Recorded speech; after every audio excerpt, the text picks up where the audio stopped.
asintomáticas, pero tienen alto riesgo de padecer de esa enfermedad y se debe hacer un diagnóstico precoz. ¿Por qué? Porque la progresión de la enfermedad se puede ver en esos individuos y presentar incluso cuando ya se llega al diagnóstico, cuando ya presenta síntomas, ya puede ser con alguna de estas complicaciones. Entonces, la mejor forma de tratar estas complicaciones es el tratamiento preventivo, es evitar que aparezcan. Y la mejor forma aún es tratar de evitar la enfermedad que me va a conducir a estas complicaciones. Entonces la prevención es importantísima y el diagnóstico a tiempo, el diagnóstico temprano. La diabetes tipo 1 que habíamos revisado, acuérdense que tenía una forma de presentación que usualmente era la metabólica.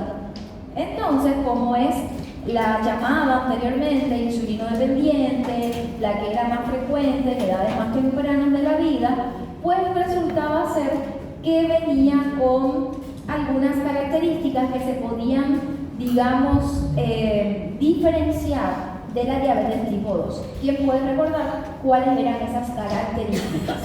De la tipo 1 en su forma de presentación, que no es que sea una regla, ¿está bien? Pero es lo más usual.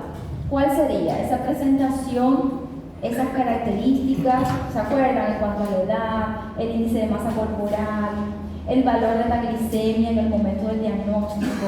¿Cómo eran esas características? A ver. Normalmente era jovem, tipo 1 é jovem, de início súbito e alta inmune. Entonces, acuérdense que esa forma de presentación solía ser en pacientes más jóvenes, que no necesariamente se relacionaba con la obesidad. Entonces, generalmente el índice de masa corporal era menos de 25 en estos pacientes. El valor de la glicemia en el momento del diagnóstico solía ser mucho mayor, tanto así que pudiera ya tener una complicación aguda como una cetoacidosis diabética. Bien.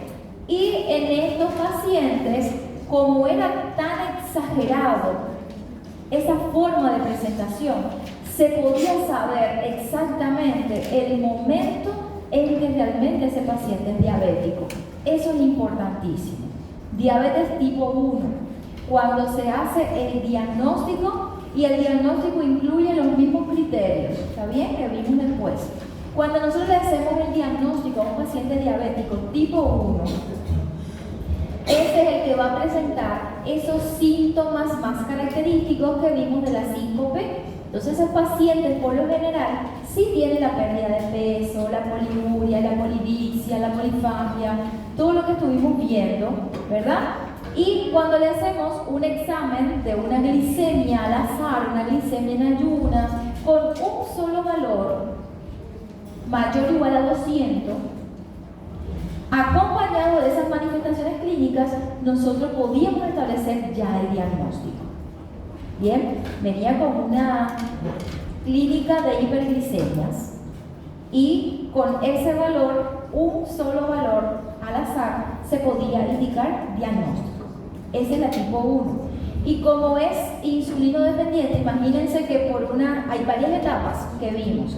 Pero ya en esa fase inmunitaria, ¿verdad? Donde hay autoanticuerpos, antislotes, y ya no se produce la insulina, estos pacientes necesitan o requieren para sobrevivir. Y uno puede establecer el momento exacto en que es diabético. Ahora, ¿qué sucede con el tipo 2? Normalmente adultos maiores de 45 anos. Se ven edades más, que incluso ya esa edad se está cambiando. Ahora se habla de 35 años. Ya para el riesgo de diabetes se redujo la edad y ya ahora es 35 años. Tanto que los pacientes a partir de los 35, ¿verdad? Para el que tenga ya 35, necesitan hacerse un cribado. Entonces ya se redujo la edad. 35, muy bien. ¿Qué más? Normalmente é sedentário, obeso. Este sí se relaciona más. Fíjense, el otro puede ser que sí, o puede ser que no. ¿está bien? Pero como es autoanticuerpos, no es tanto del factor ambiental.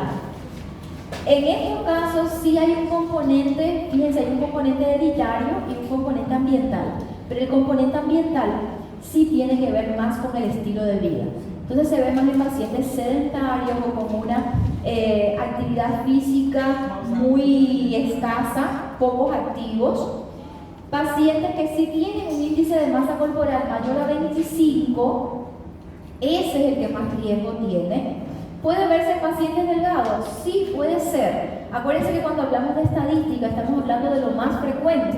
¿Está bien? Si hay un 80% que coincide, hay un 20% que no. Entonces no es una cosa exacta. ¿Está bien? Pero sí, mayor asociación con ¿qué? Con obesidad. ¿Qué más? Y ele tem início insidioso, normalmente. El inicio, muy bien. La forma de presentación es insidiosa, es más lenta, puede estar asintomática. Acuérdense que tenemos 3 formas de presentación y así quiero que ustedes se lo estudien. Está en el material que les envié. Tenemos la forma metabólica, la forma no metabólica y la forma asintomática. Entonces estos pacientes suelen tener una forma de presentación asintomática o la no metabólica. Y esa no metabólica, acuérdense que el paciente venía por infecciones a repetición, puede tener ciertas lesiones en la piel. Acuérdense que lo de la cicatrización de las heridas se pudiera relacionar, pero no es algo, es algo más sobrevalorado de lo que realmente es. Entonces no podemos decir que si el paciente cicatriza bien, que por eso no es diabético. ¿Está bien? Entonces hay que tener en cuenta. Y otra cosa importante es que como puede ser asintomático, no sabemos el momento exacto en que ese paciente comenzó a ser diabético. Entonces él pudo haber sido diabético desde hace años, no diagnosticado, y ya puede presentar cualquiera de estas complicaciones. Claro, vamos a ver después que hay complicaciones que se requieren de mayor cantidad de tiempo, que aparecen, por ejemplo, a los 15, 20 años, ¿no? Al año ya de ser diabético. Ahora, ¿por qué hicimos esta introducción y por qué es importante? Porque uno tiene que hacer búsqueda de estas complicaciones, sobre todo complicaciones que están en un comienzo insidioso y para poder evitarlas o prevenirlas. Por eso hay que saber a qué paciente y en qué momento le vamos a hacer la búsqueda, la pesquisa de estas complicaciones. La mayoría, por ejemplo, la nefropatía diabética, que es una complicación que es importante tener en cuenta porque es una de las causas principales de enfermedad renal crónica, que sea irreversible. Y a estos pacientes, si son diabéticos tipo 1, los diabéticos tipo 1, se comienzan a hacer estas búsquedas a los 5 años del diagnóstico. Entonces, si el paciente es diagnosticado como diabético tipo 1, sin otras comorbilidades, sin otros riesgos, porque vamos a ver que hay riesgos añadidos ahí. Puede ser diabético, pero si a eso le sumamos que es hipertenso, fumador, estamos asociando otras cosas. Pero el que es solo diabético, tipo 1, a los 5 años del diagnóstico comienza a hacerse el cribado de todas estas, o de la mayoría de las complicaciones crónicas. Y a partir de ahí, cada año, anualmente, se le hace. Por ejemplo, la retinopatía diabética, hay que hacerle el examen del fondo de ojo en el momento del diagnóstico o derivarle a un oftalmólogo. Y debe tener una visita anual al oftalmólogo los pacientes diabéticos. ¿Y ellos cómo saben eso? No tienen por qué saberlo. A no ser que sean bien informados, letrados y vayan, revisen en internet. Ah, mira, acá dice. Pero ¿a quién le corresponde darle esa información? ¿A quién le corresponde derivarle a esa consulta? A los médicos generales, los que están en atención primaria. Ellos son los que tienen que derivarles. Entonces es importante tener en cuenta.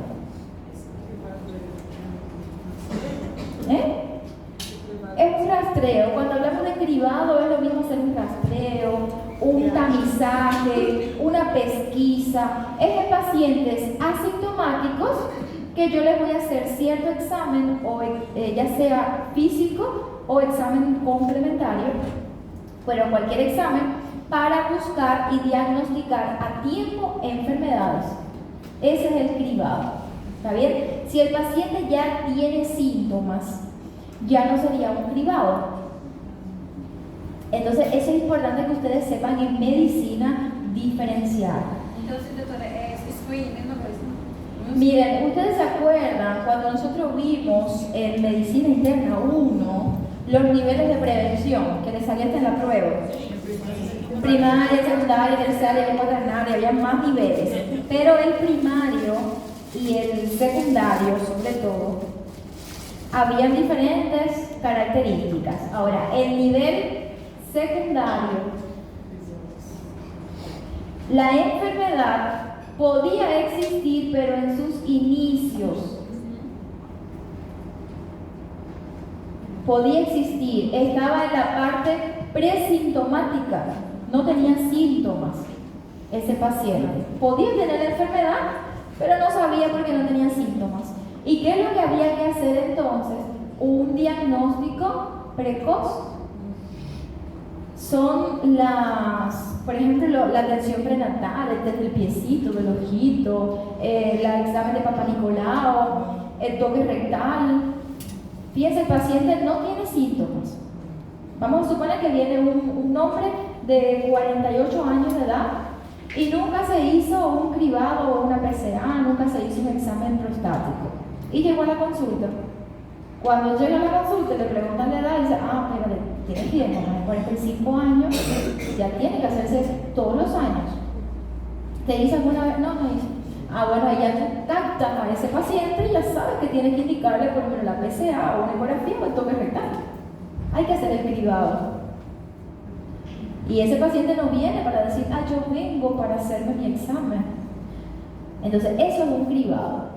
Ahora, ese paciente les llega a la consulta porque tiene disfunción eréctil, porque tiene polaquiuria, porque tiene, digamos, cualquier alteración en el chorro, porque tiene una hematuria, porque tiene un dolor perineal, ya tiene síntomas y puede ser una patología prostática. Cuando en ese momento le hacemos un toque rectal, no es para cribado, es que es parte del examen físico que te toca hacer para diagnosticar la enfermedad. Entonces ahí ya no es una prevención secundaria, ya es parte de nuestro diagnóstico en la consulta. Esa es la diferencia, cuando no tiene síntomas y le toca por programa a cuando tenga síntomas. Estos pacientes puede ser que estén orinando bien y digan, sí, yo orino normal, orino bien, no tienen orina con espuma, no tengo, pero es diabético. Hay que hacerle por lo menos una vez al año una proteinuria 24 horas o una microalbuminuria o un cociente de albúmina creatinina. Hay que ver cómo está el filtrado glomerular, porque tiene riesgo, solo por ser diabético tiene riesgo de esta complicación, aunque no tenga síntomas. Se le hace a todos. Eso es cribado, ¿ya? Si tiene síntomas, ese es tu diagnóstico.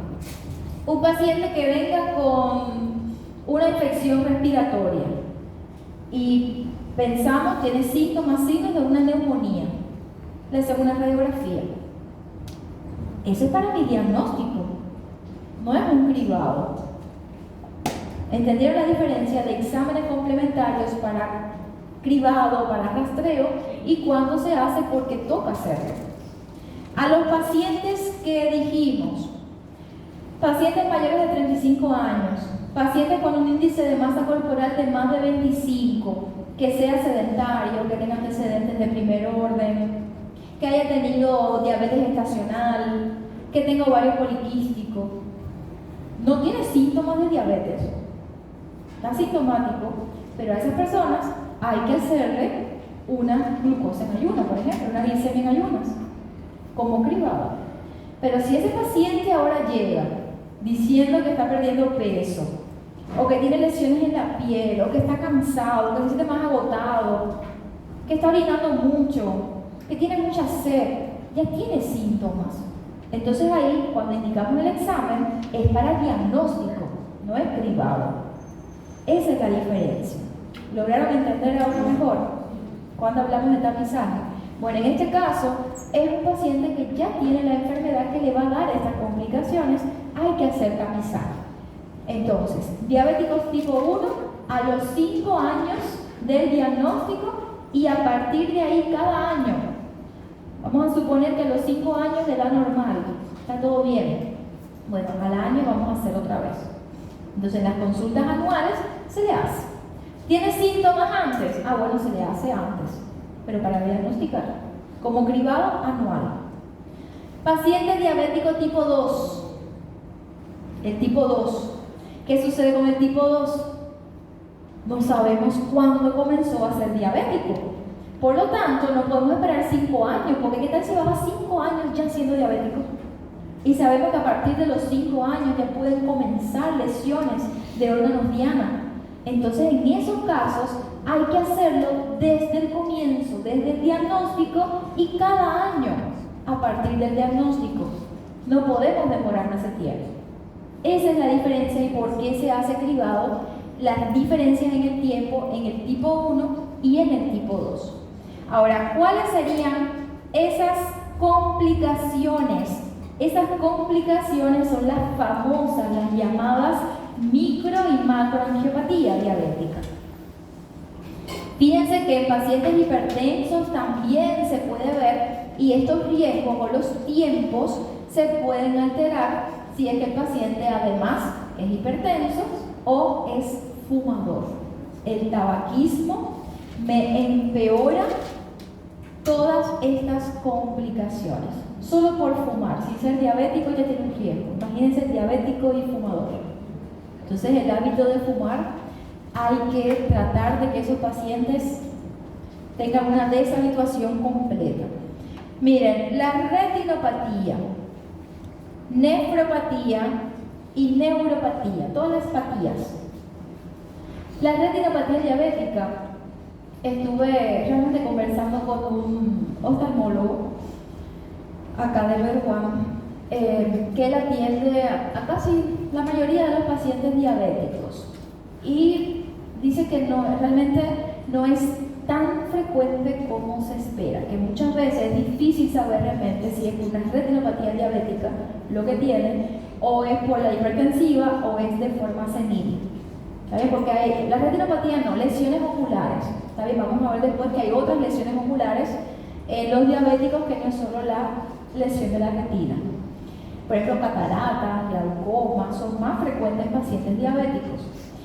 Y que para que eso suceda realmente se requiere de una larga data, de mucho tiempo siendo diabético. ¿Está bien?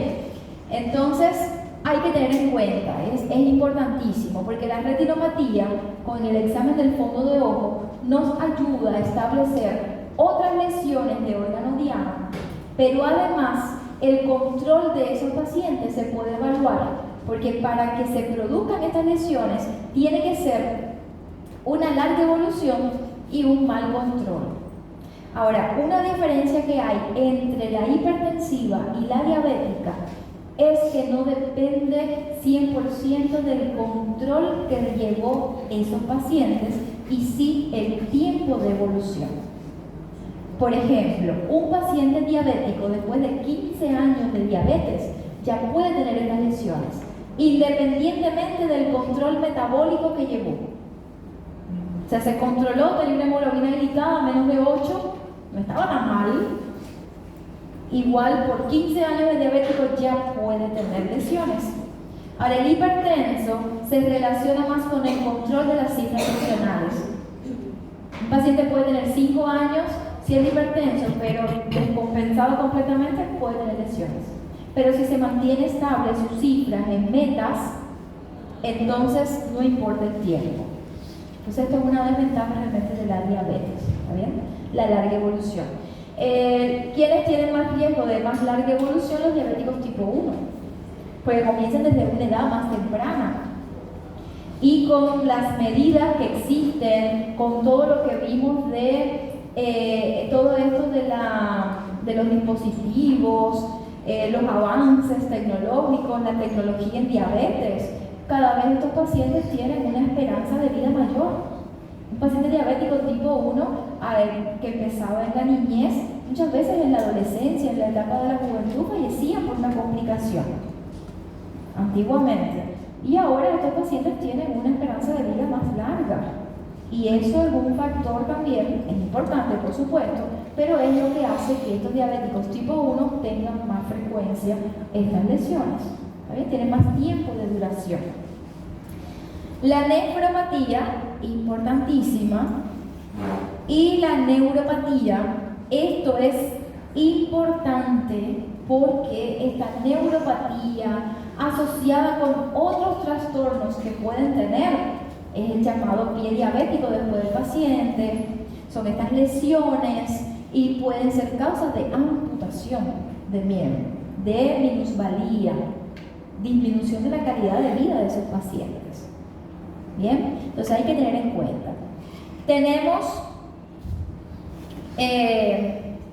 la mixta, que es el pie diabético, porque es tanto micro como macro, o sea, la neuropatía más las patologías vasculares son las que me hacen estas lesiones, y la enfermedad isquémica, ya sea coronaria o cerebral, es una de las principales causas de muerte en un paciente diabético.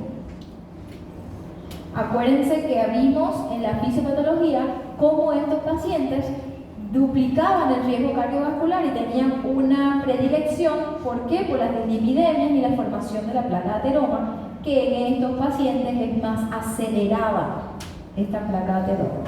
Y es lo que tiene que ver con estos accidentes cerebrovasculares y coronarios. Estas son algunas de las lesiones para que conozcan oculares. Fíjense, hay muchísimas lesiones que se ha visto que son más frecuentes en pacientes diabéticos. La causa exacta puede ser por esas hiperglicemias, la glicación, afecciones nerviosas, vasculares, ¿está bien? Fíjense que es microangiopatía. Y estas neoformaciones de vasos, o sea, estos vasos así empiezan a haber neoformaciones nuevas, son muy frágiles y tienden a tener hemorragias con facilidad. Y esa hemorragia puede ser causa de ceguera aguda. A medida que se reabsorbe esa hemorragia, recupera la vista nuevamente. Pero eso es algo que puede fluctuar en los pacientes diabéticos que tienen estas lesiones. Entonces, fíjense, miren, es la principal causa de pérdida de visión en varios países y es 25 veces más frecuente en pacientes diabéticos la ceguera que en otros pacientes. Entonces, miren qué importante poder diagnosticar a tiempo, y por eso es que una vez al año por lo menos deben visitar al oftalmólogo. Acá tenemos la retinopatía. Fíjense, en pacientes tipo 1 a partir de los 10 años, y en la tipo 2 realmente no es en todos los pacientes, pero sí hay un porcentaje importante. Y miren, a los 15 años del diagnóstico de la tipo 1, ya estos pacientes pudieran presentar esta lesión. Entonces depende más del tiempo de evolución. Bien, esta es la retinopatía. Acá tenemos, voy a ampliarles acá, las fases. Tenemos la no proliferativa, la proliferativa y ya con edema. Acá en este cuadro ustedes pueden ver las características y las manifestaciones clínicas. En esa primera etapa no proliferativa, el paciente no suele tener síntomas, pero sí se pueden encontrar esas alteraciones en un examen de fondo de ojo. Hay que hacer un control estricto de la glicemia, de la hipertensión, y se dice que en el caso del manejo de las dislipidemias pudieran ayudar a su prevención. ¿Está bien? Pero no hay exactamente una relación con esto. Ya en la proliferativa ya hay áreas de isquemia, los nuevos vasos, y en estos casos estos pacientes ya tienen más riesgos. Acá sí ya pueden tener una pérdida progresiva de la visión. Y lo que les estaba diciendo, cuando hay hemorragia sí puede ser de forma aguda. Ya con el edema ya estaría en partes más avanzadas, y acá sí la visión ya estaría más acelerada su pérdida. Algunos elementos, miren las imágenes del fondo de ojo y cómo se hace ese control. Primero, el examen del fondo de ojo es un examen físico, no es un examen complementario. Hay personas, hay médicos que tienen mucha experiencia haciéndolo, lo pueden hacer ya en la consulta. Y fíjense que no es tampoco ¿cómo decirle? Un pecado no tener la experiencia para hacerlo. El que nunca lo hace, yo hice fondo de ojo muchísimos cuando estaba rotando por oftalmología y en neuro, pero después, a ver, dígame, no se suele hacer de rutina una consulta fondo de ojo. Y la práctica se va perdiendo. Es fácil de hacer, no es difícil. ¿Está bien? Y es fácil de identificar, tampoco es complicado. Pero eso requiere práctica. Y si perdiste la práctica, lo puedes agarrar otra vez. Pero si no, miren, no hay problema. Si carece de experiencia, remítelo al oftalmólogo. ¿Ya? Así de fácil. Você não consegue fazer uma prática normalmente, porque eu acho que quase não. Esas se hacían cuando estaba Sampaio. Él hacía, incluso a los alumnos decía, profe, me pueden enviar los alumnos. Yo enviaba a algunos alumnos con él a la consulta y él les mostraba, les enseñaba. Se requiere el equipo y, como te dije, la práctica. Sinceramente, yo no tengo práctica, yo perdí la práctica, hace muchos años que no lo hago. Capaz que se agarra un oftalmoscopio, me pongo a experimentar ahí, a hacer unos cuantos de nuevo, rápido, porque el conocimiento regresa, ¿está bien? Pero fíjense que no es complicado. ¿Por qué se toma el fondo de ojo como si fuera un complementario? Porque la mayoría de los doctores no tenemos esa experiencia. ¿Y qué hacemos? Escribimos en la misma hoja de indicación, consulta de oftalmología. Favor realizar fondo de ojo e informar, porque tiene que retornar. Le manda al paciente, se va al oftalmólogo, le hace su fondo, le describe y regresa. ¿Qué se tiene que saber? El informe. ¿Qué significa lo que encontró ese oftalmólogo? Eso sí tiene que saber, eso no es justificación, ¿está bien? ¿Cómo encontrar ese signo? Puede ser que no, pero ¿qué sucedió? Ahí sí hay que hacerlo, ¿bien? Entonces, control metabólico lo más estricto posible. Le dio más palpitaciones que la prueba de onco. Evitar los factores, miren, no lo digo yo, ahí está. Lo dicen todas las bibliografías. Hay que evitar el tabaquismo. No es las cataratas y no la del Iguazú, ¿saben? Otro tipo de catarata, la ocular. Que buscando imágenes puse catarata en el buscador y me salieron una cantidad de paisajes lindos. Tuve que especificar catarata en los ojos para que me salieran estas imágenes. Entonces, esa opacidad del cristalino es mucho más frecuente en pacientes diabéticos y es causa también de ceguera. Ahora, estas cataratas, fíjense, por más que sea frecuente en estos pacientes, es más frecuente en los pacientes diabéticos jóvenes. La que sí es característica o sí es por la metabólica, porque también está la senil. Entonces, la diabetes es más frecuente en qué paciente, la tipo 2, pacientes más avanzados de edad. Y esos pacientes suelen tener ya por su avanzada edad cataratas, problemas oculares. Entonces, la diabetes lo que se asocia es en acelerar esos procesos. ¿Está bien? Eso es lo que está diciendo. Fíjense, estos pacientes con catarata pueden tener un tratamiento quirúrgico, incluso cuando la pérdida de la visión es por catarata y no por la retinopatía como tal, ellos pueden recuperar esa visión. ¿Está bien? Ahora, ¿qué es lo que suele pasar? Que hay asociaciones de lesiones. Entonces, recuperan algo por la catarata, pero lo que ya han perdido por la retinopatía ya no se recupera. ¿Está bien? Entonces, seria uma dessas características. Eu conheço paciente que ela já é na idade avançada e ela tem a retinopatia e tem a catarata. E aí a catarata também está deixando ela já perdeu a visão de um lado, mas no outro ela já está perdendo.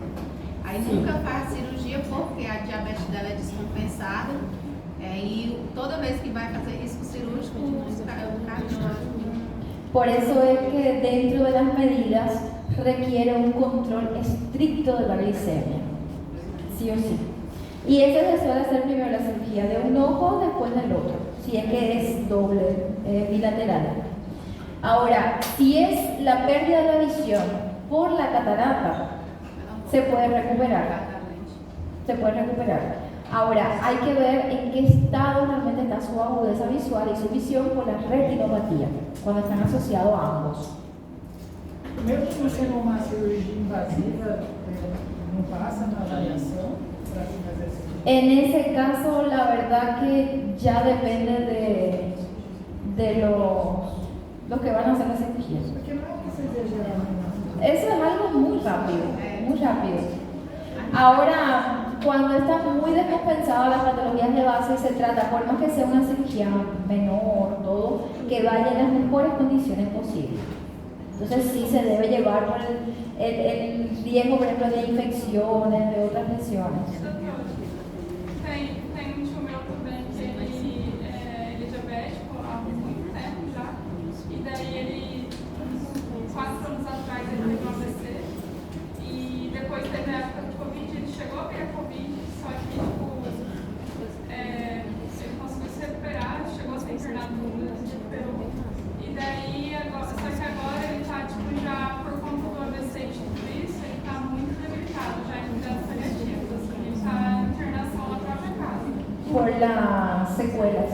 Pelas sequelas, tipo assim, ele não lembra mais ele deu um quadro como se fosse de demência também. Y también las secuelas motoras que suele tener el encamamiento, es más frecuente las úlceras de decúbito, las infecciones. Entonces, siempre la diabetes va a ser un factor, es una enfermedad, pero es un factor de riesgo para otras lesiones. Entonces, sí, es realmente, miren, de esta parte, lo que a mí me interesa que ustedes dominen bien es que sepan cuáles son esas complicaciones, cómo tratar de evitarlas y qué hacer, cómo derivar y cada qué tiempo se va a hacer esa investigación. Ahora, las características como tal, eso es una especialidad completa para revisarlo, ¿está bien? Entonces, ustedes, ¿cuándo derivar al oftalmólogo? ¿Cuándo precisa una visita al oftalmólogo? Eso es lo que a mí me interesa que ustedes conozcan de acá. ¿Saben? Yo le pongo las imágenes, le pongo todo para que amplíen su conocimiento, pero realmente esto es de especialista, es del oftalmólogo. Entonces, ¿cómo diagnosticarla? ¿Qué hay que hacer? Eso no. ¿Ya? Ustedes cuando estén por oftalmo, ustedes ya dieron oftalmología. Entonces ya saben, eso lo tienen más fresquito que yo. O controle anual. Anual se hace. Ahora, si ya tiene una etapa avanzada, ya tiene más riesgo de hemorragias vítreas, ahí sí puede ser una atención más, digamos, más estricta, más constante. Y si es sintomática, si no es sintomática, una vez al año. El glaucoma también se ha asociado más en pacientes diabéticos y puede haber unas crisis de cefalea muy intensa en estos pacientes que no siempre responden bien a los tratamientos habituales. Entonces, si un paciente diabético viene con una cefalea importante, retroocular, dolor ocular, más que todo, también requiere enviarle para hacerle una medida, medir la presión ocular, ¿está bien? Porque el glaucoma es más frecuente en estos pacientes que en un paciente no diabético. La nefropatía diabética, esto es importantísimo. Entonces, estos pacientes que son, vamos a suponer que tienen los riñones normales,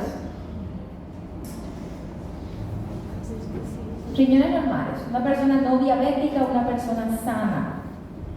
Cuando a este paciente le falló su prevención primaria, ¿está bien? Ya no tienen, o no les hicieron caso, no fue al médico y siguió con la obesidad, el sedentarismo, la dieta, ahora es diabético, ya se hizo un diagnóstico de diabetes, es diabético, entonces tiene riesgo.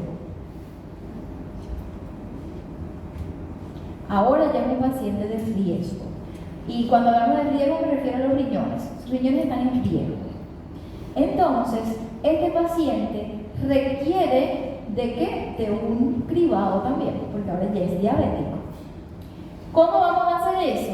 Ya les dije, si el paciente tiene diabetes mellitus tipo 1 a los 5 años aproximadamente y después cada año, en forma anual.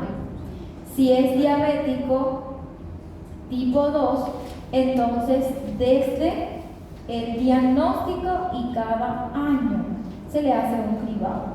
¿Cuál es el examen de elección? ¿Cuál es el valor, digamos, que tiene ese examen para poder hacer mi cribado? ¿Con qué yo voy a hacer el cribado a un paciente diabético para evaluar si tiene una nefropatía? Y,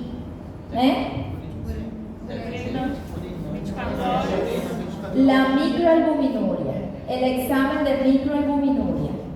Entonces la microalbuminuria es el examen que yo le voy a indicar a estos pacientes para ver si tiene una nefropatía establecida o si tiene riesgo de nefropatía. Déjame ver si acá tenemos un paciente que ya te diga que está orinando así, muy espumosa, que parece cerveza. No es cerveza, ¿está bien? Esta es la orina. Y Homero no sé qué está haciendo ahí, ¿está bien? Entonces, estos pacientes que ya son diabéticos pueden tener riesgo de nefropatía, pero esta nefropatía me puede avanzar a una enfermedad renal crónica. Y esta enfermedad renal crónica puede ir avanzando hasta la enfermedad renal crónica avanzada, que ya no hablamos de enfermedad renal crónica terminal. Ya ese término terminal ya no se debe utilizar. Seria aí, avançada quando ele já faz a hemodiálise? La avanzada sería ya en una etapa 5, ¿está bien? Que sería la antes terminal. Ahora, en términos médicos podemos decir que es una enfermedad renal crónica terminal, pero con el paciente no, porque es un término paciente sensible. Entonces nosotros decimos que está en una fase terminal de la enfermedad y parece que ya está en cuidados paliativos, que no tiene otro remedio. Y de pronto aparece un trasplante y entonces estaba terminal, no sé si se curó ahora, se restableció todas las funciones. Entonces no se debe utilizar ese término, ¿vale? Está en etapas avanzadas.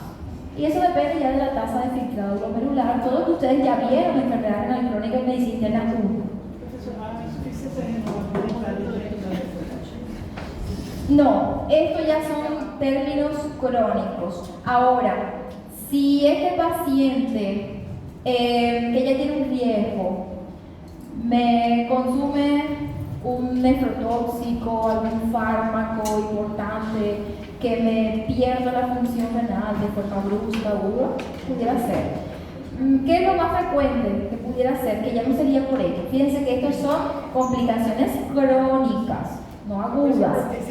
Pero si el paciente tiene, por ejemplo, una deshidratación importante, como la cetoacidosis diabética, todo, por la prerrenal, sí me pudiera dar un aumento de los azoados y una insuficiencia renal aguda.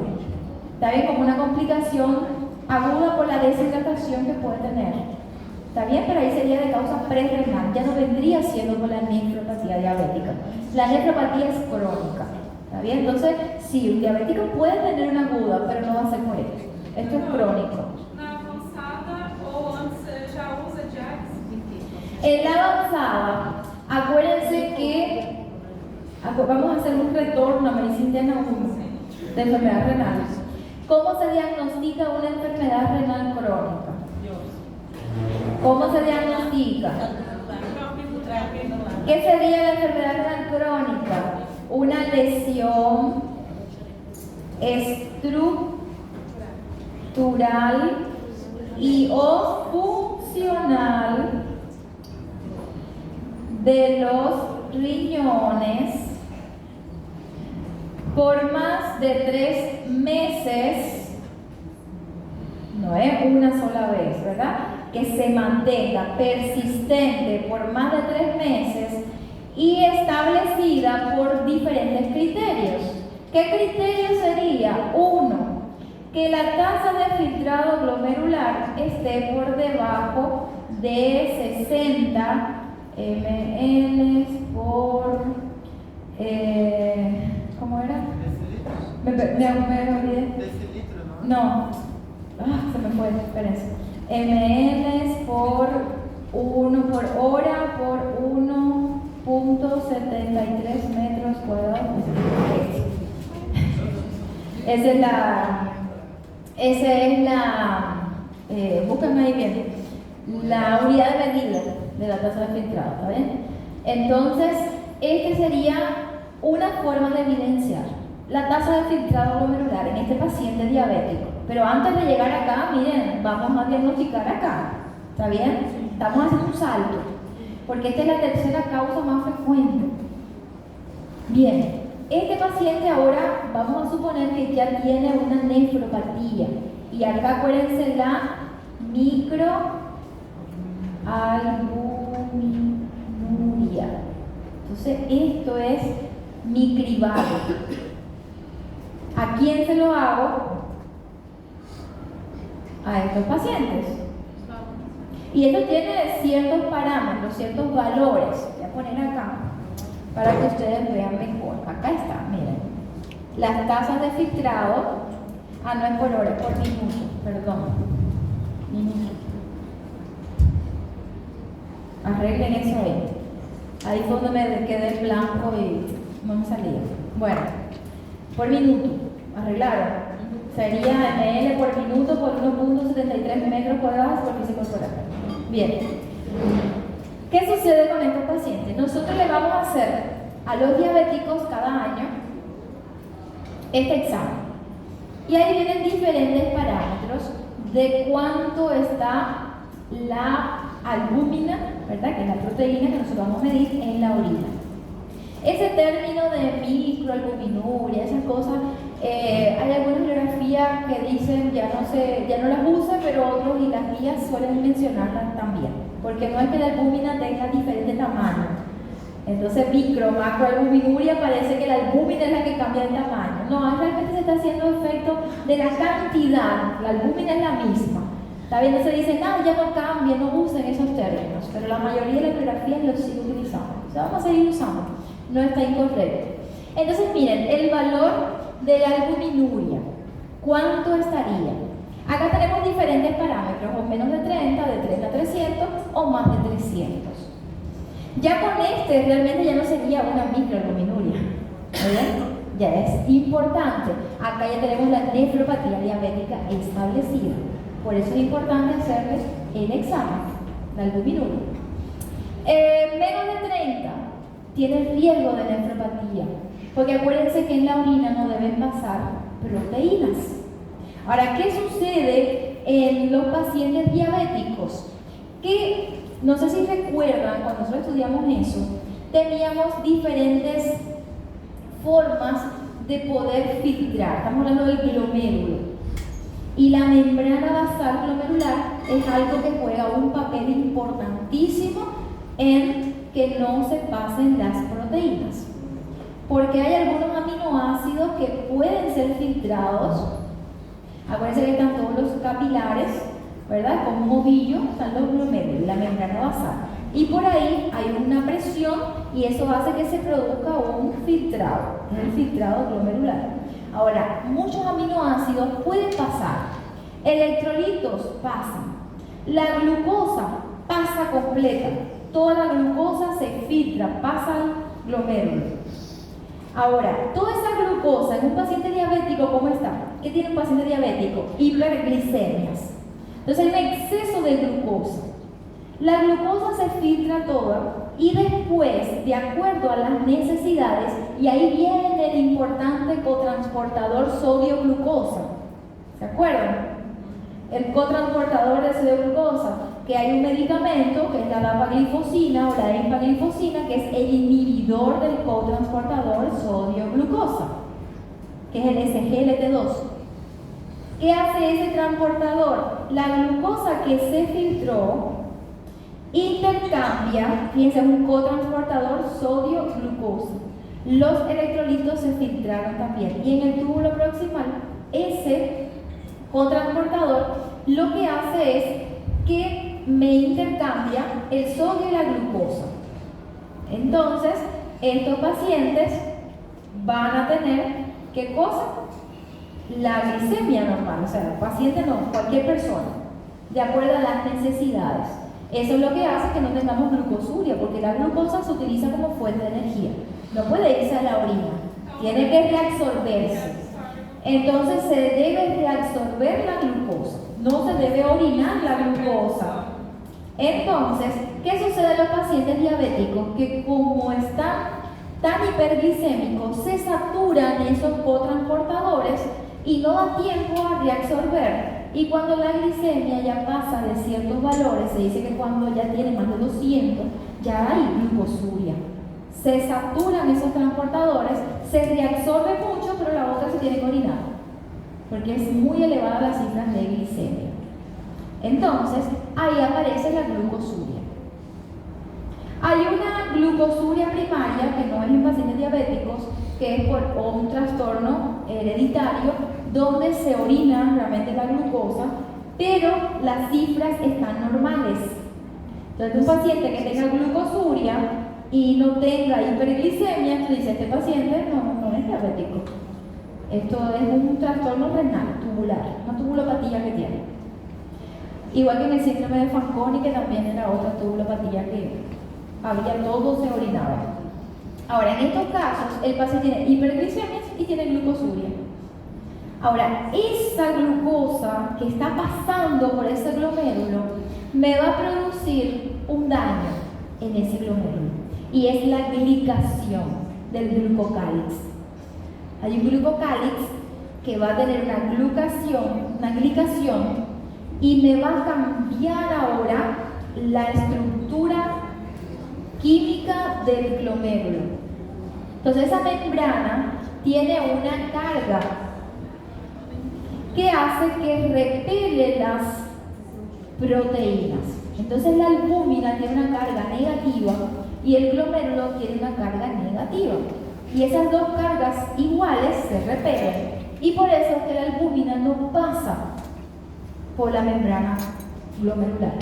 Ahora, cuando ocurre esta glicación por esas hiperglicemias mantenidas, ¿qué sucede? Que se cambia la carga y se vuelve positiva la carga del glomérulo. Y la albúmina, que es negativa, ahora cargas contrarias se atraen, ¿verdad? Como en las parejas, dice, cuanto más diferentes son, más se atraen. Entonces, ¿qué hace esa membrana? Está atrayendo a la albúmina.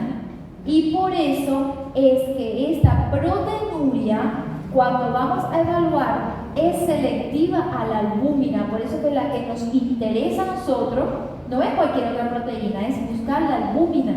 Porque si la albúmina está en la orina, está presente en esas concentraciones, es porque hay una lesión de ese riñón. Entonces tú estás demostrando que hay un daño estructural del riñón. Fíjense que para hablar de enfermedad renal crónica es un daño estructural y o funcional. Entonces, si las proteínas como la albúmina está pasando a la orina y tiene albuminuria, es porque hay una lesión en la estructura de la membrana que me está permitiendo eso. Además, esa glucosa, acuérdense que es osmótica. Entonces la glucosa arrastra ¿qué? Mayor cantidad de agua, de líquido, y se produce una hiperfiltración. Y esa hiperfiltración, mucho líquido se está pasando, también le aumenta la presión dentro del glomérulo y le aumenta la permeabilidad de la membrana. Entonces, más posibilidades de que pasen proteínas, porque las de alto peso molecular no pasan. Por más que se atraigan, es como un colador bien fino que no pasan las verduras por ahí. Pero si ese colador está más grande, cada vez tiene unos agujeros, unos buracos más grandes, entonces las proteínas más grandes se pueden pasar. Entonces miren cuántas lesiones me da la diabetes ahí. Por eso es que es por la albúmina. Y es el indicador más preciso de daño renal en la diabetes. Más que la tasa de filtrado, más que todo. Porque miren acá esto. Tiene nefropatía diabética. Sin embargo, miren cómo está el filtrado glomerular. Está normal y elevado. Entonces no depende de la tasa de filtrado. Por eso es que la microalbuminuria o la albuminuria es mi indicador principal. Si ustedes en la prueba les preguntan cómo hacer el cribado, cuál es el indicador, cuál es el examen para evaluar la posible nefropatía en un paciente diabético, lo que diga albuminuria por ahí es ese, no otro. Si les pone tasa de filtrado glomerular, lo que sea, no, ese no es. Están avisados. Guerra avisada no manda soldado. Dice que. Y eso, así, eso les va a salir en la prueba. Entonces ya saben ya cuál es el que hay que indicar. ¿Bien? Ahora, fíjense que mientras mayor, fíjense que acá la tasa de filtrado de este paciente ya puede tener, si está menos de 60, por más de 3 meses, ya puede tener enfermedad renal crónica. ¿Bien? Pero la albuminuria es la que me establece o me aumenta el riesgo. Entonces, mientras mayor sean las cifras de proteínas en la orina, aunque la tasa de filtrado glomerular no esté tan comprometida, ese paciente tiene más riesgo de progresión. ¿Está bien? Entonces, no depende solo de la tasa de filtrado. Ahora, acá en este paciente, estamos aquí. Si yo determino la proteinuria, y esa proteinuria se mantiene por más de 3 meses, independientemente de la tasa de filtrado, yo puedo decir que ese paciente tiene una enfermedad renal crónica. Entonces ya no sería la nefropatía diabética, ya está en fase de enfermedad renal crónica. ¿Por qué? Porque la proteinuria puede ser reversible. Esa microalbuminuria que tiene el paciente puede ser reversible. Y a veces no es totalmente reversible, pero pacientes que tenían una macroalbuminuria me puede pasar a una micro. Incluso pueden estar normoalbuminúricos, o sea, están todo normal, no tienen proteínas en la orina. ¿Cómo se hace eso? Control de la glicemia, claro, mientras más hiperglicemias tenga, más riesgo. Y ahí entran los fármacos. ¿Qué fármacos? Son nefroprotectores. Son antiproteinúricos, pregunta de examen. Izquierda, derecha, ¿qué dijeron por ahí? Están viendo un video por ahí. ¿Cuáles son los fármacos que son antiproteinúricos? Me disminuyen la presión intraglomerular y por eso que disminuyen la proteinuria. Son nefroprotectores, los IECAS y los ARA2. Los IECAS y los ARA2. Pregunta de examen: ¿cuál es el tratamiento de elección en pacientes diabéticos con albuminuria? Los IECAS, los ARA2. Ah, si ven un losartán por ahí, lo marcan. Si ven un enalapril, lo marcan. Si están los dos, no les voy a poner los dos. ¿Está bien? Los dos no, porque es uno o el otro, no son los dos. Profe, pero los IECAS no era que me disminuía la tasa de filtrado. Sí, es verdad. Los IECAS y los ARA2 y cualquier inhibidor del eje, en su comienzo me pueden disminuir la tasa de filtrado glomerular. Pero eso ocurre, digamos, en el primer mes de su uso. Ya después, a las pocas semanas, se restablece la basal del paciente. Por lo tanto, no se retiran los IECAS, aunque la tasa de filtrado glomerular esté menos de 60. Si el paciente me llega ahora, en este momento, ustedes están en la consulta y están viendo a un paciente con una enfermedad renal crónica, secundaria a una nefropatía diabética, que tiene proteinuria importante, pero la tasa de filtrado ya está en menos de 15. Miren, yo no voy a iniciar IECA, porque si está en menos de 15, todavía no se dializa, y le doy un IECA, ahí sí le tumbo lo poco que tenía. Yo no voy a iniciar un tratamiento con IECA en esas condiciones. Pero si el paciente viene con su proteinuria, diabético, la tasa de filtrado, por ejemplo, está 60 hasta 45, y está en el 3A, se puede dar, se puede iniciar. ¿Está bien? Porque acuérdense que la proteinuria es peor. Entonces yo tengo que manejar esa proteinuria. Porque si yo no la manejo, esta tasa que está así, me va a disminuir cada vez más. Entonces yo debo tomar medidas. Incluso hay unas indicaciones que es para, por acá está, espérense, si ya le pongo, estos son algunos factores de riesgo que se establece que estos pacientes que tengan estos factores, por más que la proteinuria, o sea que no tengan proteinuria, se pudiera comenzar ya a tratar con IECAS para evitar esta proteinuria. Es como un preventivo. ¿Está bien? Entonces, si el paciente ya tiene más de 10 años de diabetes, si es que es fumador, fíjense que esto está en todos lados. Factores de riesgo, tabaquismo, no puede faltar. Está ahí. Miren, los que fumen, vayan tomando conciencia acá, miren esto. Y si son masculinos, después van a ver qué pasa el paciente con tabaquismo masculino. La predisposición genética, los antecedentes, presión, fíjense, normal alta, no te está diciendo hipertensos, no está normal su presión, está esa prehipertensión, ya se considera. Entonces, en esos casos ya se puede comenzar con los IECAS. Acá yo puse algunas imágenes de enalapril que encontré, es el más usado, y estos son laboratorios que se venden acá en farmacias paraguayas. Y no es caro, son bien económicos.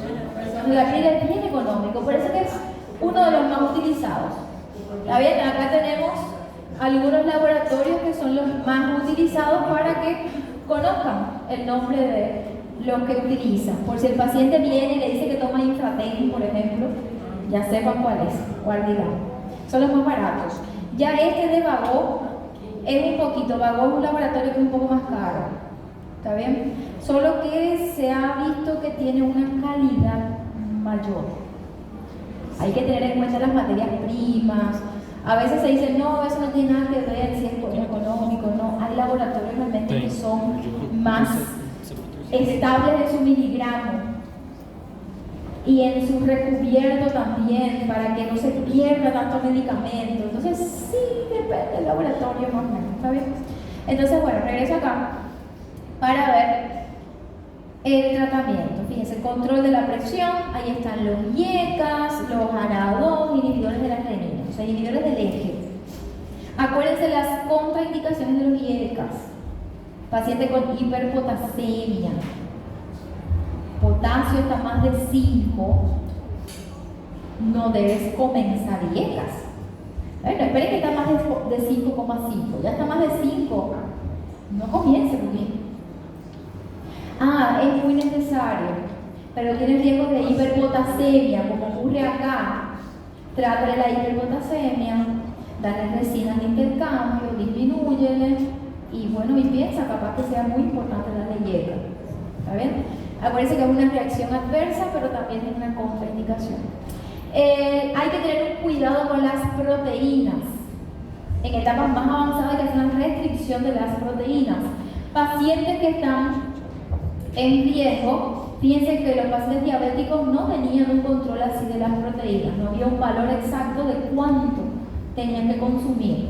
Podía ser la de un paciente normal, o sea, normal sin enfermedad, que es de 1 a 2 gramos por kilo de peso. Ahora, en estos pacientes ya con nefropatía establecida, con enfermedad renal crónica, hay que hacer un control de las proteínas. Entonces ahí está que dice que es de 0,6 a 0,8 gramos por kilogramo. Y eso no es de la cantidad de carne que va a comer, es de la proteína. Hay que ver esa fuente proteica que está consumiendo, cuánto aporta. Por ejemplo, si es un bife, una carne, por cada 100 gramos, más o menos unos 25 gramos de proteína. O sea, te comes un filete de 100 gramos, son 25 gramos de proteína neta. Eso es lo que importa acá. Ese es el cálculo que se le hace. Por eso es que no debe ser cualquier persona, tiene que ser un nutricionista, para que le calcule exactamente cuántos gramos de carne se va a comer, o de lentejas, de judías verdes, todos los alimentos que son ricos en proteína. Voy a pasar el alimento porque a esta hora hay hambre. Entonces, porque están crudos. Vamos a terminar y así ya se van a descansar. ¿Está bien? Porque si les doy intervalo se demora mucho. La parte avanzada. Miren, ¿cómo nosotros diagnosticamos esto? Bueno, para nefropatía, la albuminuria. Ahora, la enfermedad renal crónica ya estaría dada por esta lesión. Esa albuminuria persistente por más de 3 meses ya se considera. Un aumento de la creatinina por más de 3 meses ya se considera. ¿Está bien? La urea, cualquier del perfil renal. Eso me habla de que hay una lesión de qué tipo. Por ejemplo, si tenemos un aumento de los azoados, la creatinina está muy elevada, persistentemente por más de 3 meses. Acá es una lesión estructural o funcional. Funcional. Esa es funcional. La albuminuria, ¿qué lesión es? Estructural. Ese también es importante. ¿Ok? Tú estás demostrándolo. Disminución de la tasa de filtrado glomerular. Funcional, si es la principal función del riñón. La filtración, eso es funcional. Ese es funcional también. Por eso es que tiene relación con la creatinina. Hay muchas fórmulas que utilizan el valor de la creatinina para hacer esto. ¿Está bien? Que es la función. Ahora, el paciente tiene menos de 60. Este paciente diabético tiene menos de 60 por más de 3 meses. Aunque no tenga proteinuria, aunque no tenga otro daño considerable, ya es enfermedad renal crónica. Otra cosa importante acá, que es una excepción de la regla. Acá, para el diagnóstico de enfermedad renal crónica, muchas veces se guían por el tamaño de los riñones y una disminución del volumen renal en una ecografía o un examen de imagen que se mantenga puede ser por una enfermedad renal crónica. Bien, pero hay una excepción de la regla y es en la nefropatía diabética puede haber un aumento de volumen de los riñones por la hiperfiltración. Es tanto lo que hay que hiperfiltrar todo que se va a ver unos riñones como aumentados de tamaño. Entonces cuando se hace una ecografía, cuando se hace un examen de imagen, dice, no, parece que está todo bien, hay que sospecharlo. ¿Está bien? Entonces hay un aumento del volumen renal, puede ser por la nefropatía diabética que me está llevando. Entonces en ese caso no voy a encontrar esa disminución con el resto de las otras causas. La biopsia se realiza cuando en este paciente diabético venga como un síndrome nefrótico impuro. Por ejemplo, estamos de la albuminuria, ¿verdad? Ahora, cuando esta albuminuria es más de 3,5 gramos en 24 horas, está en rango nefrótico. Y si a ese nefrótico, fíjense que una de las principales causas de síndrome nefrótico en adultos es la nefropatía diabética, es la diabetes. Entonces ellos se pueden presentar como un nefrótico con los edemas característicos, con la albuminuria en rango nefrótico, la hipoproteinemia, las dislipidemias, alteraciones en la coagulación, pueden aumentar el riesgo de infecciones, puede haber peritonitis, Hay muchas formas clínicas. Bien, ahora, si a ese síndrome nefrótico le asociamos una hematuria, tuviera hematuria, además de la proteinuria, requiere biopsia. Si este paciente diabético con síndrome nefrótico tiene una pérdida muy rápida de la función renal, lleva a hacerle biopsia. Entonces, prácticamente los pacientes adultos con síndromes nefróticos o glomerulopatías, de forma general, suele llevar biopsia, pero hay otras indicaciones. Si yo digo que es por esa causa, están respondiendo bien al tratamiento, no precisa. Pero acuérdense que hay otras glomerulopatías que hay que hacer diagnóstico diferencial. Entonces, por ejemplo, en la rápidamente progresiva, por semilunas, únicamente es con biopsia. ¿Está bien? Pero sí, casi siempre en adultos no suele responder tan bien como los niños, que es la nefropatía por cambios mínimos, que la ocurre en los niños. En los adultos suele ser más tórpido el desenlace y ahí requiere biopsia. Acá hay criterios para hemodiálisis. Se puede realizar una hemodiálisis como tratamiento sustitutivo renal en estos pacientes. Es mucho más frecuente el tratamiento sustitutivo renal en pacientes diabéticos que en otros pacientes. Y en ese caso hay otros criterios para entrar en una terapia de diálisis. No es solo la tasa de filtrado. Se dice que cuando ya está por debajo de 15 ml por minuto por 1.73 metros cuadrados de superficie corporal, y además de eso se asocia anemia severa, una hiperpotasemia, por ejemplo, el pulmón urémico de cualquier lesión urémica, una pericarditis urémica, encefalopatía urémica, o sea, cualquier complicación de la uremia, ahí ya requiere una diálisis. Ahora, el paciente está con menos de 15, se debe considerar, pero no es que ya se le va a comenzar. ¿Está bien? Y el trasplante, hay casos de doble trasplante renal y trasplante de páncreas en pacientes diabéticos. Entonces, un paciente diabético, sobre todo estos pacientes jóvenes, que ya tienen una nefropatía avanzada, una enfermedad renal crónica establecida, están con sustitución renal, se ha hecho doble trasplante, o sea, es un trasplante renal y un trasplante de páncreas. Pero está descrito. Incluso pacientes con hepatopatías importantes también se le puede hacer trasplante renal y trasplante hepático. Pueden haber doble trasplante. Ese también es importante para considerar. La prevención ya lo vimos. Los factores de riesgo estos son importantes porque ahí ya se indica el tratamiento con los IECAS. La neuropatía, quedan poquitas patías, todavía no se preocupen.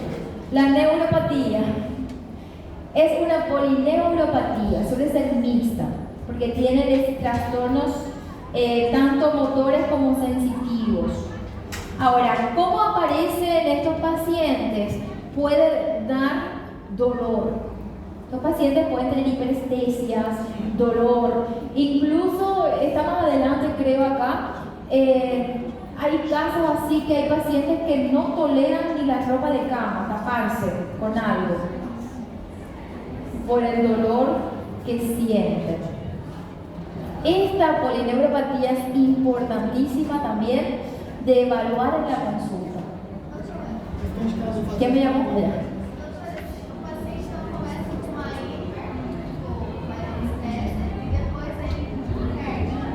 Puede disminuir, sí. Lo que pasa es que acuérdense que en la sensibilidad tenemos diferentes tipos de sensibilidad.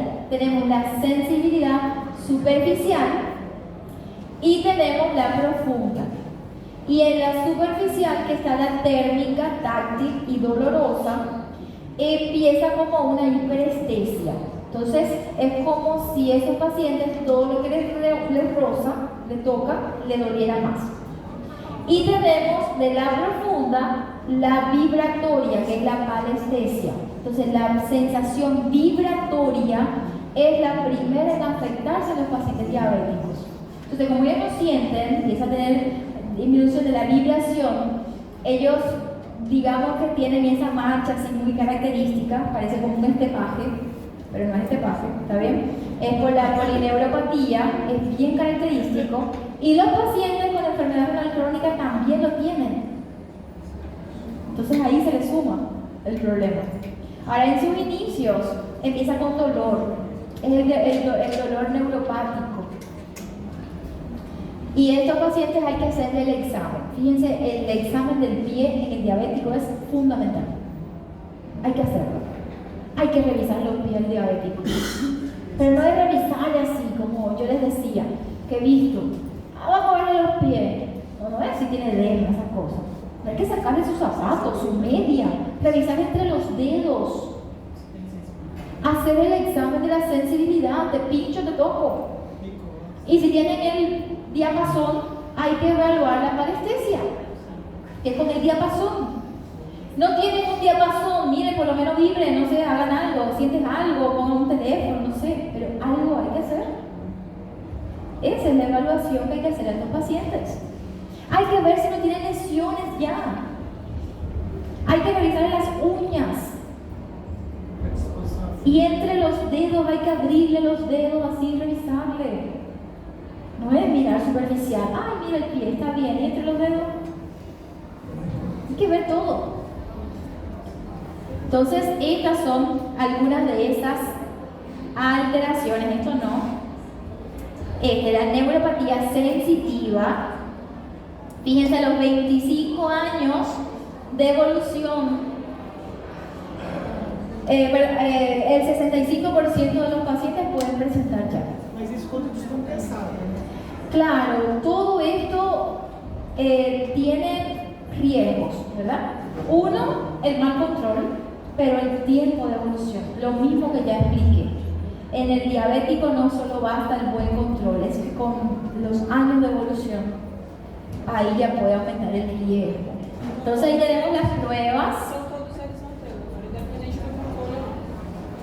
Puede tenerlo. Claro, ¿qué sucede? Que es difícil en una enfermedad metabólica tener un control metabólico. Porque, bueno, el tipo 1 tuvo la culpa, está bien, le tocó por herencia, por lo que le tocó, está bien. Pero el tipo 2, que el factor ambiental está ahí por encima, porque tú puedes tener tu mamá diabética y todo, pero si no te cuidas, el riesgo lo estás aumentando, ¿está bien? ¿Y qué le llevó a una diabetes tipo 2? Mira, sobre todo la comida. El pez muere por la boca.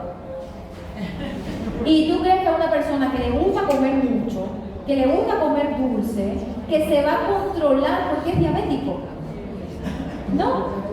¿Sabe qué hacen los diabéticos, sobre todo los ancianitos?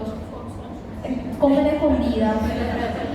Entonces son como los niños que piensan que si ellos se tapan los ojos, nadie los está viendo y que eso no cuenta. Entonces ellos se van, atacan la heladera, comen dulce, no dicen nada y como fue escondida es como si nunca lo hubieran comido. Y ahí se les compensa. Eso es muy difícil el control metabólico. Muy difícil.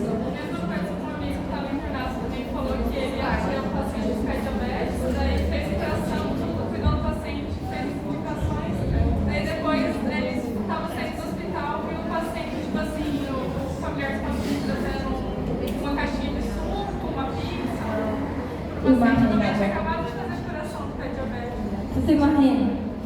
Entonces, en cualquier momento alguien ha hecho una trampa alimentaria, porque yo he hecho dieta, así para adelgazar y todo, y hago trampa también, me voy a la dieta, Dios, como escondí ese, eso no contó, ni conté la caloría de ese, pero sí cuenta, todo cuenta. Eso pasa, acontece. Por ejemplo, no sé que tenga hijos, pero a mí la comida que deja mi hija me encanta. O sea, mi comida favorita es la que mi hija no quiere más y me invita. Y esa no cuenta en mi porción de calorías, lo que ella dejó, como si dejó el plato completo. Esa no cuenta. Miren los síntomas que puede tener: calambres, parestesia, aparece más en el descanso. Incluso el paciente que se le asoció esto se le llama síndrome de piernas inquietas, porque cuando están con las piernas así en reposo les suele aumentar el dolor. Cuando hacen movimiento con las piernas disminuye el dolor. Entonces ahí vería algunas lesiones. Miren la pérdida de la sensibilidad después, cómo aparecen las lesiones. Pueden tener otras lesiones además que son ya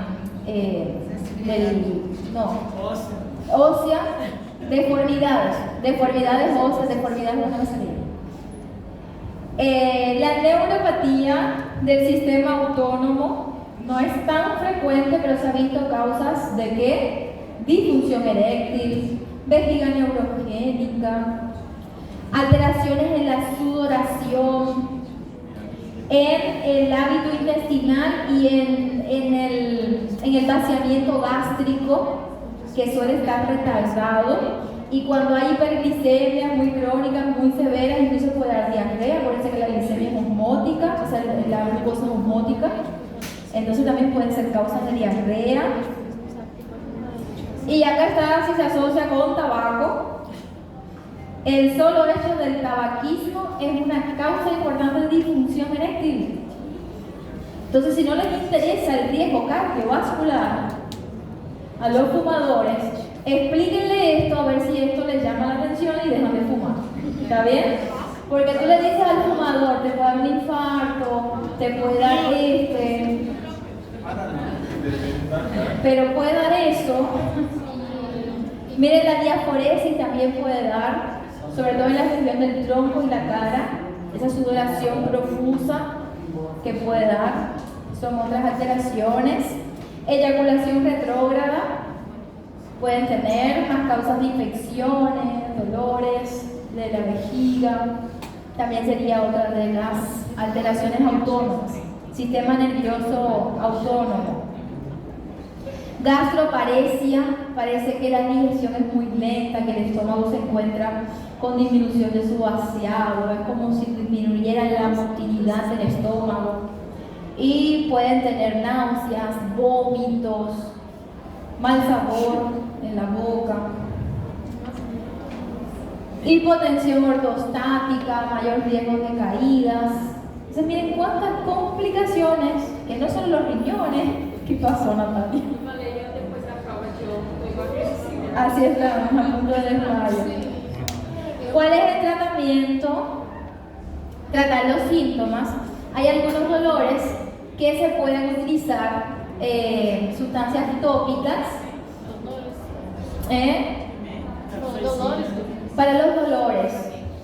Los pacientes que tengan dolores, por ejemplo, estas lesiones de hiperestesia, de malestar en los pies, sobre todo en las piernas, pueden utilizar cremas tópicas. Y cuando ya es más intenso ese dolor neuropático, se suele utilizar los antidepresivos. Fíjense que acá serían como antineuríticos, no es por antidepresivo, no es porque esté depresivo el paciente. ¿Está bien? Es que se utilizan para el tratamiento del dolor neurítico. ¿Bien? La mitriptilina, fíjense que hasta el nombre, Neurotol.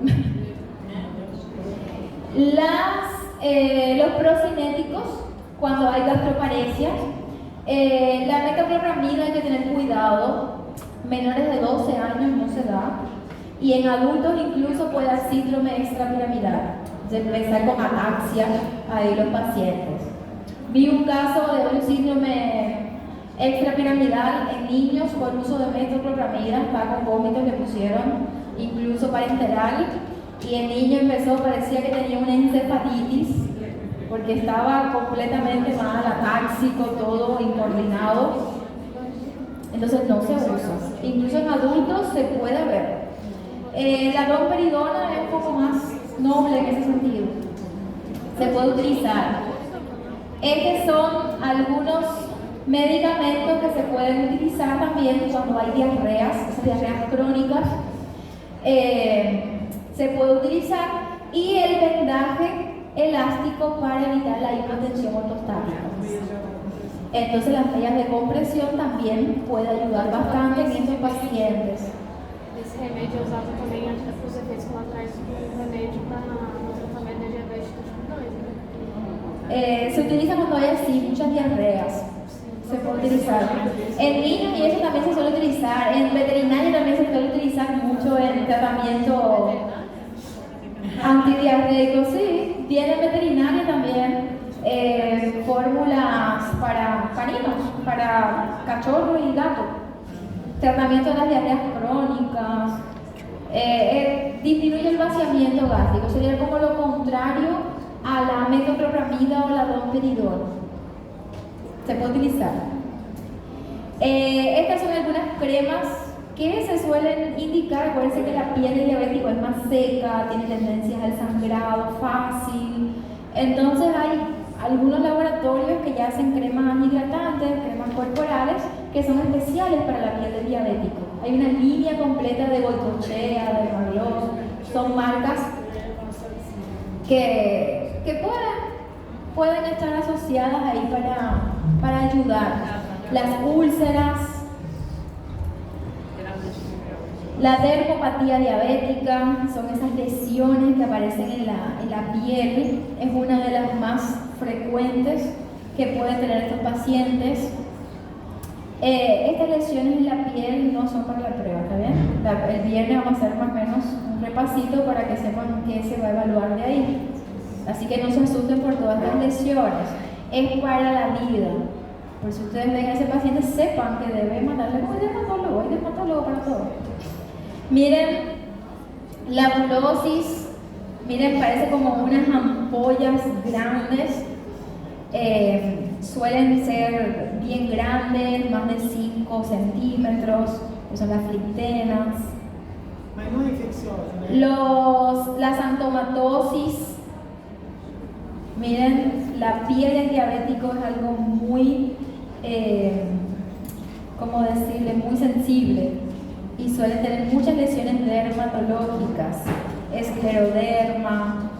Esta es una lesión también, una enfermedad que aparece una fibrosis subcutánea, y ese da un signo que es el signo de la plegaria, porque empieza a haber como una contractura de los dedos y el paciente parece que está en plegaria, no puede poner las manos así firmes, se queda así. Ese puede seguir avanzando, incluso tener esta flexión completa.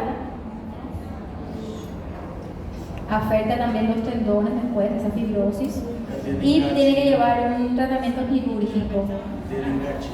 Dedo en gatillo. El signo del túnel carpiano también, o túnel del carpo, da mucho dolor. Acá está lo del dedo en gatillo. Doutora, é mais fácil falar qual problema diabético não tem. ¿Cuál no tiene, verdad? Creo que esa sería la mejor pregunta para el examen. ¿Qué complicación no tendría el paciente diabético? Esa está más difícil. Imagínate que la prueba diga, menciona 5 complicaciones crónicas del paciente diabético. Tienes para escribir ahí. Ahora, menciona 5 complicaciones que el paciente diabético no tiene. Dime 5. Emagrecimento. Bien, está difícil. Entonces es más fácil poner lo que tienes.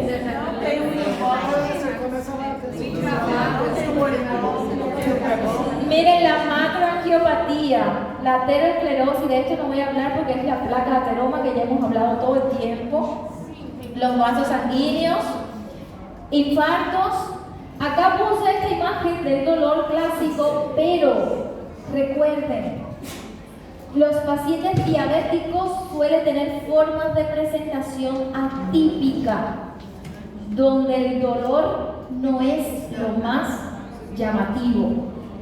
Y en estos pacientes pueden venir con una epigastralgia solo, o sea, no es el dolor que se va a irradiar el epigastrio, es una epigastralgia, como si fuera Y con tanto gastroparesia, ellos que suelen tener luego, viene con una epigastralgia más acentuada y dice, omeprazol, toma tu metoclopramida, tu domperidol, de un infarto.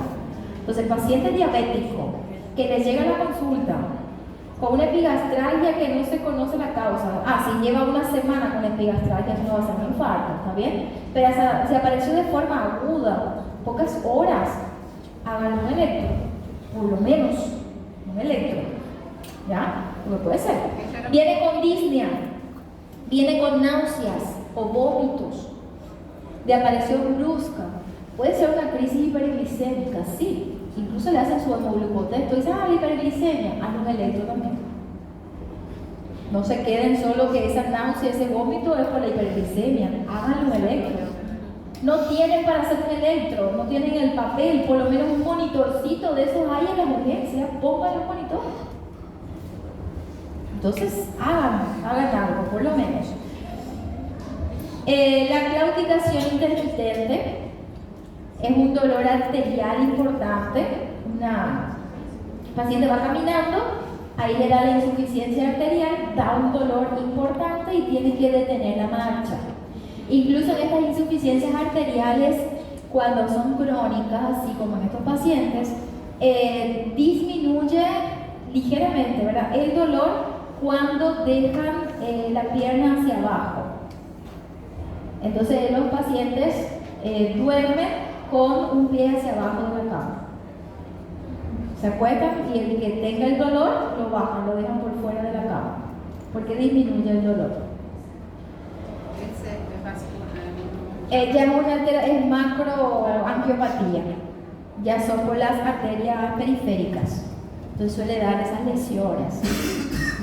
Esta es la prevención de lesiones en los pies, y esto es importante. Tienen que saber medidas de prevención, cómo ustedes le dirían al paciente diabético que evite las lesiones en los pies. Sabiendo todas las causas, todas estas condiciones, fíjense que la neuropatía o el pie diabético es mixto, es tanto por la micro como por la macroangiopatía. Hay lesiones arteriales, hay úlceras arteriales, hay úlceras venosas, la polineuropatía que también afecta. Entonces, ¿qué medidas ustedes le dirían a su paciente diabético? Hidratación dos pés, calçados fechados. Entonces, primero, debe usar un calzado cómodo, debe ser cerrado, que el pie esté protegido, pero debe ser cómodo. Porque hay calzados que, yo no sé ustedes, pero a mí hay calzado que yo tengo que usar zapatos cómodos siempre, porque mi piel es muy sensible de cualquier cosa, enseguida se me hace una lesión. Entonces, el paciente diabético que usa un zapato que es duro, no le va a molestar, no siente, pero le va a estar rozando, le va a estar haciendo lesiones y ahí ya vienen las complicaciones. Entonces, tiene que ser cómodo. Hay algunas líneas de zapatos que son específicas para pacientes diabéticos o pacientes con lesiones, deformaciones, como juanete, esas cosas, que son los que digan comfort. Cada línea tiene ahí está la marca y tiene su línea comfort. Entonces esa se suele utilizar. Hay una que es la Modare, zapatos Modare, yo brasileña, ¿verdad?, que suele tener una línea de zapatos así bien cómodos para los pacientes diabéticos, pacientes más añosos, más idosos. Otra cosa importante, el paciente diabético debe visitar al podólogo. No debe ir ahí a los manicuristas, esas cosas, sacarse las cutículas, nada. Tiene que ser con el podólogo. Hay que tener cuidado con las uñas, cortar las uñas en el paciente diabético. Debe ser por un especialista. No debe andar descalzo. No debe andar descalzo. Debe secarse bien los pies. Debe colocar después del baño, delante de un ventilador, sus pies, o esperar a que se seque completamente antes de usar un calzado. Acuérdense que la micosis también me puede dar lesiones y estos pacientes se pueden empeorar. ¿Está bien? Entonces hay muchísimas medidas locales que se pueden hacer, pero lo principal es controlar su hiperglicemia, un buen control metabólico, una buena alimentación para evitar precisamente todas estas condiciones. Este se utiliza mucho en los bloqueadores de los canales de calcio en las lesiones vasculares periféricas, pero cuando hay claudicación intermitente, todo, porque es una vasoconstricción importante que se produce por estas lesiones. También en el fenómeno de frenado se suele utilizar los anticálcicos. El pie diabético, para terminar, esto sí ya 7 minutos faltan para terminar. Pie diabético es una lesión mixta. Todo esto es lo que hay que evitar. ¿Qué cosa es el pie diabético? Fíjense, por lesión anatómica o funcional, es mixta y aparecen los diabéticos. Eso sí es importante, ¿verdad? Porque no vamos a hablar de pie diabético si no es diabético. Entonces, estas serían las medidas y la importancia de hacerle al paciente cuando va a la consulta la revisión de los pies, evaluar los pulsos periféricos. Hay que hacer la evaluación de los pulsos periféricos, porque una debilidad en los pulsos, sobre todo los pulsos pedio, es un pie que ya tiene riesgo para pie diabético. Entonces no es solo revisar lesiones, hay que hacer palpación de pulso. Si hay alguna alteración en los pulsos, por ejemplo la simetría, debilidad, hay que indicarle una consulta con un angiólogo, un cirujano vascular, un flebólogo, no sé cómo le digan ustedes, en Cuba es angiología y cirugía vascular.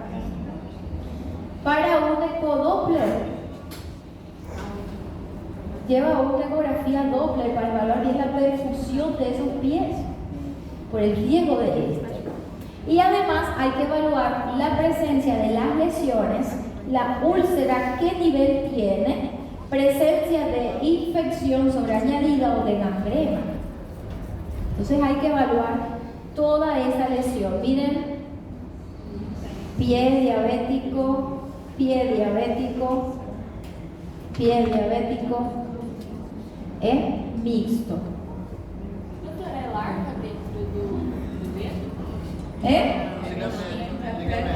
La uña. Ali na ferida, no corte, doutora, branquinho. É o tendão. Acá, sí, ahí ya se ve que son tendones y ahí ya se ve el hueso.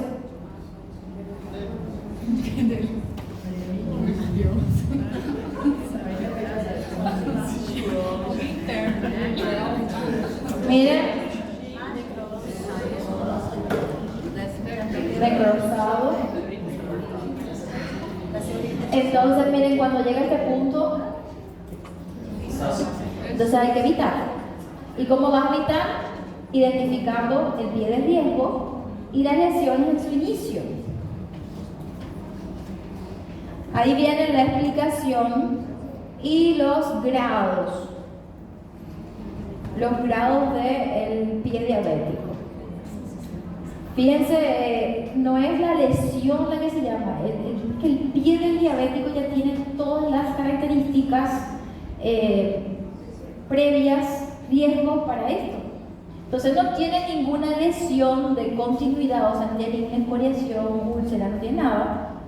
Está íntegro, está en un grado 0, pero por ser diabético ya se clasifica. O sea, esto no vamos a hacerlo en un paciente no diabético. Pero en un paciente diabético hay que escribirle en su consulta el grado que tenga. ¿Está bien? Eso hay que hacerlo en la consulta, en todo paciente diabético. Acá, esto no es para la prueba, no tienen que sabérselo de memoria. ¿Está bien? No se los voy a preguntar. Pero sí, cómo evitarlo, características, eso sí, pero esta clasificación no. Ahí vienen los grados y fíjense cómo va desde ninguna lesión hasta gangrena por todo el pie y afecta parte de la pierna. Se va a ir avanzando cada vez más. Estos serían los grados. Fíjense que este es sin lesión. Este tiene superficial, úlcera profunda, celulitis y acceso, gangrena localizada y este ya abarca todo el pie y parte de la pierna.